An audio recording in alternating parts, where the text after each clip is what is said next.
Coucou tout le monde, j'espère que vous allez bien. Qui c'est qui revient comme une fleur 6 ans après sur YouTube? Eh bien, c'est moi. Pourquoi je suis partie il y a 6 ans? Pourquoi je reviens 6 ans après? Je me suis dit que cette vidéo, elle était quand même nécessaire de pas arriver comme ça, comme une fleur. Même si je sais que certaines d'entre vous me suivent déjà sur les autres réseaux, j'avais quand même besoin, envie de faire cette petite vidéo d'introduction pour aussi vous présenter un des concepts qui va arriver sur ma chaîne. Mais dans un premier temps, je vous explique pourquoi il y a 6 ans, j'ai décidé de mettre en pause ma chaîne. Alors la raison, elle est simple, c'est juste que ça me demandait énormément de temps, de boulot, d'argent, de l'investissement personnel, professionnel, bref, tout ce que vous voulez. Et je trouvais que j'avais pas trop de retour sur investissement. Donc, il a fallu que je fasse des choix.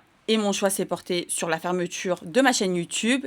Et voilà, tout simplement. Parce que, qu'on se le dise, YouTube, c'est beaucoup, beaucoup de travail. Et moi, à côté, j'avais mon CDI. J'avais un mari, j'avais une famille. J'arrivais pas à concilier tout ça.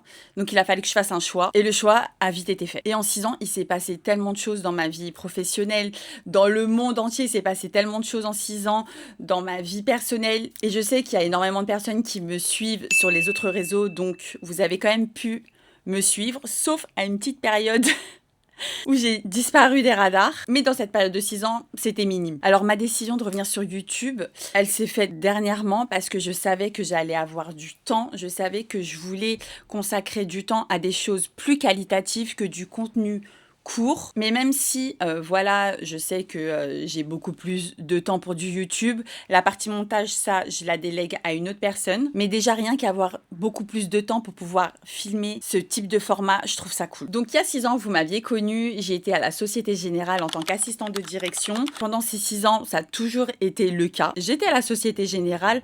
Entre-temps, il y a eu le Covid. Quand je me dis que j'ai arrêté ma chaîne avant le Covid, je trouve ça dingue parce que j'ai l'impression qu'il n'y a pas eu de vie avant Covid, c'est bizarre.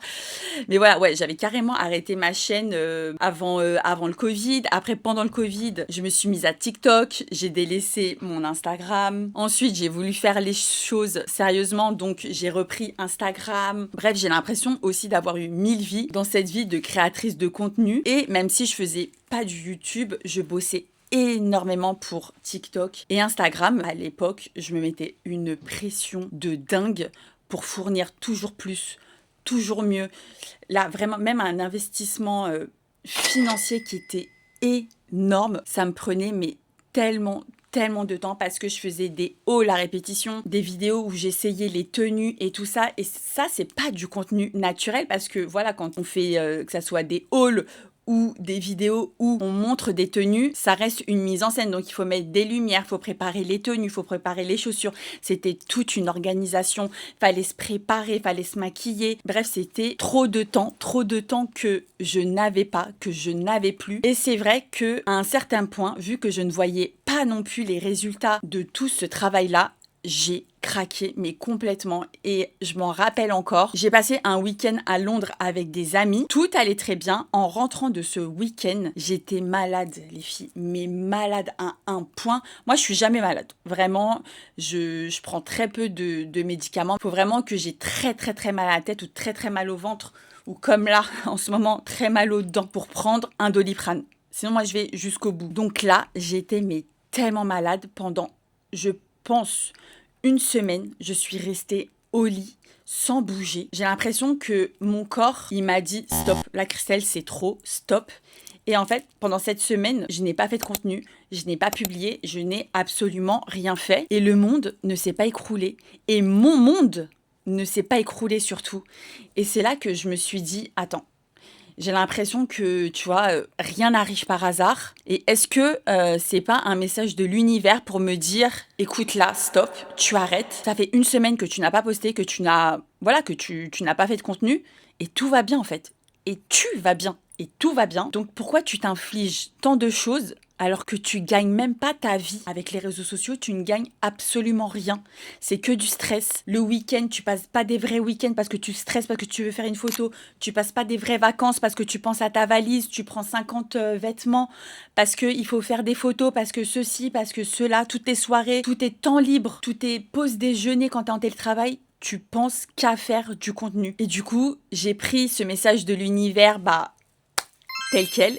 Et c'est à partir de là que du jour au lendemain, j'ai disparu aussi d'Instagram et de TikTok. TikTok, ça a été facile à couper. J'ai désactivé mon compte et voilà. Mais Instagram, je désactivais mon compte et il réapparaissait. Je désactivais, il réapparaissait. Et ça me l'a fait au moins 5 fois. Je me suis dit, mais c'est pas vrai. Pourquoi à chaque fois, il se réactive tout seul? Et même entre ces réactivations, je mettais même pas de mots vas-y, je vais partir, salut, ça a été un bon moment, toutes ces années avec vous, salut, je me casse. Même pas, je suis partie comme une voleuse parce que, en fait, je voulais pas de messages, en fait, je voulais pas d'échange avec les gens, je voulais rien du tout, je voulais juste me casser des réseaux et salut, on n'en parle plus, c'est terminé, je me libère de tout ça. Et en fait, la seule chose qui m'a fait flipper quand je suis partie des réseaux, c'est que je me suis dit, en fait, c'est l'image des gens que je connais. J'avais trop peur qu'elle change parce que pourtant, je ne gagnais pas ma vie avec les réseaux sociaux, mais j'avais quand même un certain nombre d'abonnés et ça les gens, enfin tu vois que eux ça les fait un peu tiquer et c'est débile mais en fait j'avais peur que leur image par rapport à moi, leur façon d'être avec moi, elle change parce que j'ai coupé mes réseaux. Parce que je redeviens juste la Christelle Castro des débuts, la Christelle Castro de tout le temps. Et que j'étais plus Christelle Mure. Et en fait, écoutez, pas du tout. Rien n'a changé. Et ça a été tellement une délivrance. Mais en fait, mon cerveau... Parce qu'en fait, j'avais une partie de mon cerveau, je crois la plus grande partie de mon cerveau, ne pensait qu'au contenu. Vraiment, j'étais obsédée par ça. Toujours faire mieux, toujours faire plus. Et voilà. Et là, quand tout s'est arrêté, mon cerveau aussi, mais il s'est tellement libéré. J'étais tellement libre après. J'ai eu 2 ans, mais de pur bonheur. C'était incroyable de pouvoir partir en vacances, de filmer, mais de filmer que pour soi, de prendre des photos, mais que pour soi, de pas stresser. Parce que même avant, je passais des mauvaises vacances parce que je me disais, ah purée, j'ai pas eu ma photo, ça gâche ma journée. Enfin, vous voyez un peu ce truc. Et là, non. Mes journées ne pouvaient pas être gâchées parce que voilà, j'attendais pas de faire la meilleure des photos, la meilleure des poses, la meilleure des tenues. Je m'en foutais complètement. Là, je passais mes meilleures soirées, mes meilleurs week-ends. J'avais tellement de temps pour moi, du temps à ne rien faire, mais c'était incroyable. Et cette période-là où j'ai disparu des réseaux, elle a duré exactement 2 ans. Donc vous devez vous dire, mais si t'étais si bien pendant ces 2 ans, mais pourquoi tu t'infliges ça? Pourquoi t'es revenue? Ouais, pourquoi je suis revenue? Ça s'est fait pas du jour au lendemain parce que j'ai beaucoup réfléchi et c'est vrai que c'est pas mal mon entourage qui me disait mais Christelle, vas-y, reviens et tout parce que même si je ne créais plus pour un Instagram public, j'avais mon Instagram privé et c'est vrai que j'avais gardé une petite déformation professionnelle et j'adorais avoir un feed incroyable. Je faisais toujours des petits vlogs, des petits trucs, même s'il n'y avait pas de pression, hein, mais voilà, j'avais toujours envie de faire des petits vlogs de mes petites vacances et tout, des belles stories et tout. Et souvent, on me disait, mais Christelle, vas-y, reviens, reva dans les réseaux et tout. Mais moi, j'étais là, mais il en est hors de question, mais pas du tout, je suis tellement bien comme ça et tout. Et un jour, je sais pas pourquoi, et même pendant ces 2 ans, quand je regardais l'Instagram de certaines influenceuses et tout, je me disais, mais purée, mais si les gens connaissaient l'envers du décor, si les gens savaient à quel point, en fait, on n'est pas bien dans nos têtes, parce que des fois, moi, je parlais avec des filles d'Instagram et tout, mais en fait, elles parlaient que chiffres, elles parlaient que pression. Sur les réseaux, en fait, elles montrent pas du tout ça. Et moi, du coup, ça me donnait pas envie de revenir, parce que je me disais, mais non, moi je connais l'envers du décor et rien ne me fait rêver. Même quand je voyais des stories de fous dans des endroits par-ci, par-là, ça ne me faisait pas rêver parce que je me disais, mais au fond, elles ne sont pas heureuses, ces filles-là. Mais du coup, voilà, je suis revenue 2 ans après, quand même. Parce que même si je ne vivais pas des réseaux, avant tout, si j'ai commencé les réseaux sociaux à partager tout ça, c'est que j'aime profondément faire ça. J'aime profondément parler de ce que je fais, de ce que je mange, de comment je me maquille, comment je m'habille. Et ça me manquait, mine de rien. Donc, voilà pourquoi 2 ans après, j'ai décidé de revenir. Et si vous connaissiez avant, vous avez dû voir, je pense quand même un vrai avant-après parce que moi, je le ressens déjà, ce vrai avant-après. Et je me sens tellement mieux et je pense que cette pause de 2 ans, elle a été nécessaire, elle a été mais tellement bénéfique parce que si j'étais restée toute ma vie avec l'ancien contenu, en fait, je m'enfermais dans un truc qui me rendait pas heureuse. Du coup, déjà, qui m'a fait exploser. Mais j'aurais pas pu continuer la création de contenu éternellement comme ça. Parce que vraiment, produire le contenu que je produisais avant, c'était un enfer. C'était une organisation de dingue. C'était pas du tout naturel. Parce que maintenant, 2 ans après, la création de contenu s'intègre très bien à ma vie parce que je vous montre mon vrai quotidien, je vous montre ma vraie tête, je vous montre quand je mange. Dans tous les cas, je dois bien manger, je dois bien faire à manger. Donc, j'ai juste à poser la caméra et voilà, il n'y a rien d'autre à faire. Quand je vous montre mon look, bah c'est bon, je suis déjà habillée, je me filme et puis c'est tout. Alors qu'avant, c'était toute une préparation en amont, toute une préparation pendant.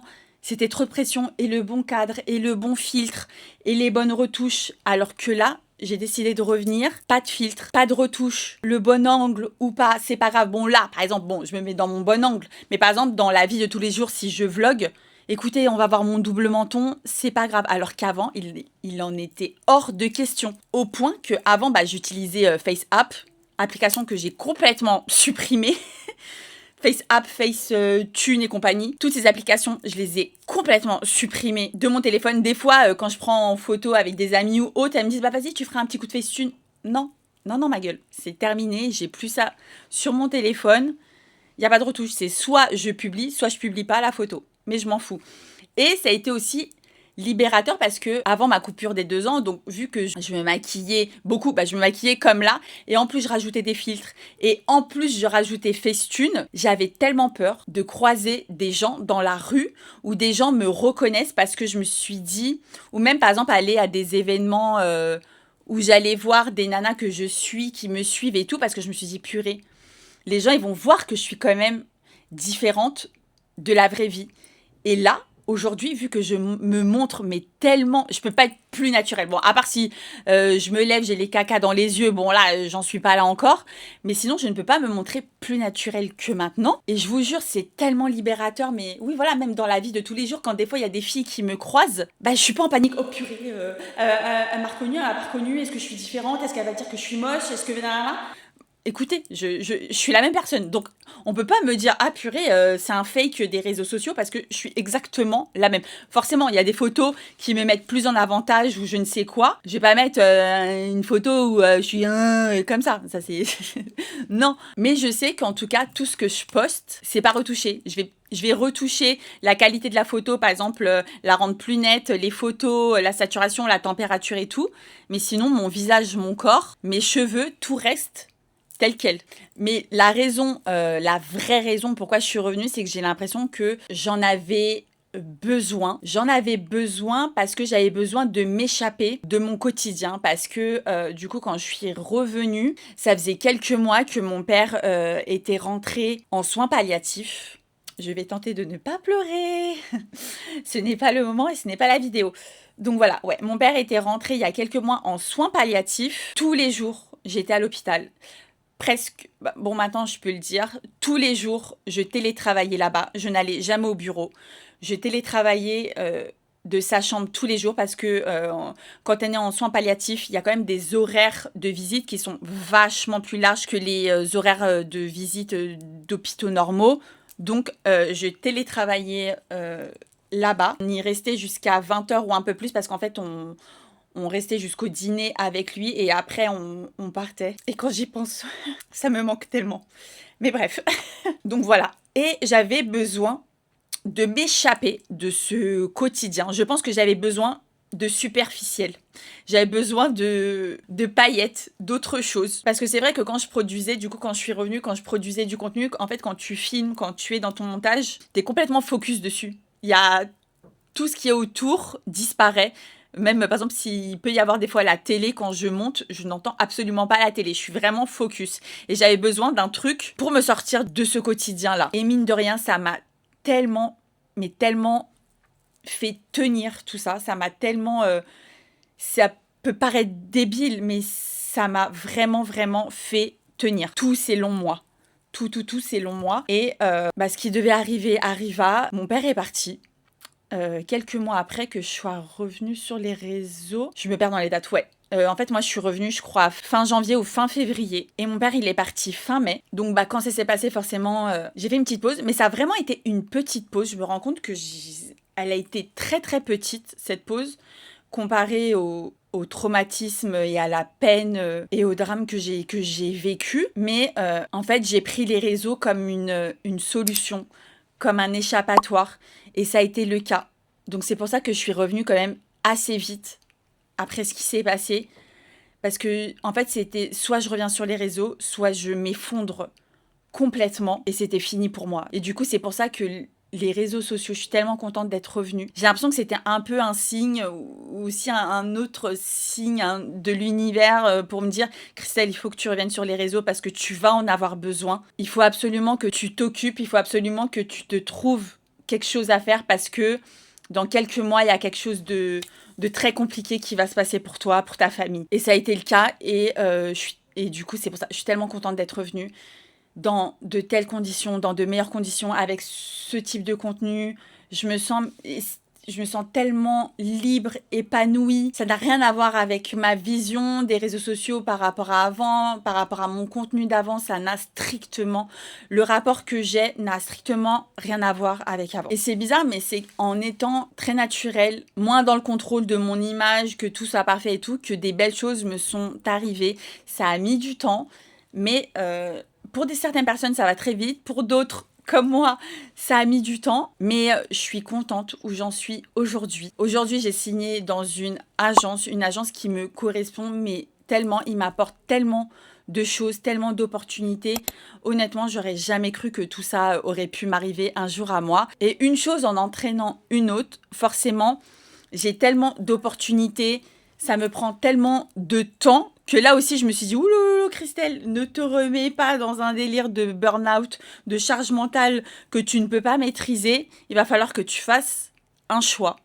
Des choix. Moi, je me dis tout le temps, pour gagner gros, il faut risquer gros. Et c'est pour ça que 1 an après que mon père soit parti, j'ai décidé de démissionner après 12 ans. Et oui, 12 ans à la Société Générale. Un CDI que j'ai pleuré tellement j'étais heureuse de le signer. Un CDI que j'adorais au début, c'était génial. Une entreprise que j'adorais, des collègues que j'adorais, des managers que j'adorais. C'était incroyable. Mais en fait, plus les années passent, plus ça se dégrade, plus c'est... Oh là, mais cette ambiance toxique, c'est invivable, c'est insupportable et c'est de pire en pire. Et après, j'ai aussi des petits signes aussi de l'univers ou de mon père, je ne sais pas, qui m'a poussée à prendre cette décision. Et je me suis dit, écoute Christelle, on n'a qu'une vie. Au pire, il y a quoi? On finira tous dans le même trou. C'est pas grave. J'ai mon mari aussi qui est là pour me soutenir. J'ai pas d'enfant, j'ai pas de crédit. En fait, j'ai pas de gros trucs à côté qui me bloquent. J'avais que ce CDI. Après, ok, je gagnais très bien ma vie pour le boulot que j'avais, mais au bout d'un moment, ça ne me suffisait pas. Et la création de contenu, ça fait tellement d'années que j'en fais que je veux pouvoir en vivre à 100%, le faire à 100%, être investi à 100%. Et voilà, donc c'est pour ça que j'ai donné ma démission. J'avais tellement hâte. Et là c'est mon 2e jour. Quand je filme ça, c'est mon 2e jour de créatrice de contenu full time. Et c'est tellement bien. Et j'ai l'impression que même mon mari me prend plus au sérieux, alors que je fais pas plus... Là, en 2 jours, j'ai pas fait plus de choses qu'avant. Mais hier, il m'a dit, oh là là, j'ai l'impression que ça y est, c'est... En fait, c'est un vrai métier, c'est ton vrai métier. Bah oui, mais c'était pareil avant, sauf qu'il fallait que je jongle entre les deux. Mais voilà, One Life, on verra bien ce que ça donne et au moins je sais que je pourrais faire exactement tout ce que j'ai envie de faire parce qu'avant, bah voilà, par manque de temps, de motivation, on a la flemme et tout, je sais qu'il y a plein de contenus que j'ai pas fait, que voilà, ça a passé à côté. Là, je suis déter, les gars. Donc, j'espère que vous allez me suivre, me soutenir.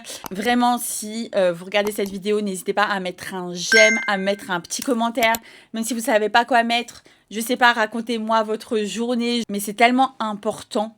Vous vous rendez pas compte, toutes ces petites attentions, ces petits mots, ces petits j'aime et tout, c'est super important pour que voilà la vidéo elle vive, la vidéo elle puisse apparaître sur le feed de quelqu'un d'autre et tout. Donc voilà, je pense que cette petite première vidéo dans ce petit décor est terminée. Vous le reverrez, vous inquiétez pas. En tout cas, j'ai hâte de cette nouvelle aventure et j'espère que vous allez me suivre, j'espère que vous allez la suivre. J'espère que, en tout cas, ça vous plaira parce que moi, ça me plaît déjà et j'ai déjà super hâte en fait. Donc voilà, en tout cas, je vous dis à la prochaine. et je vous fais d'énormes bisous.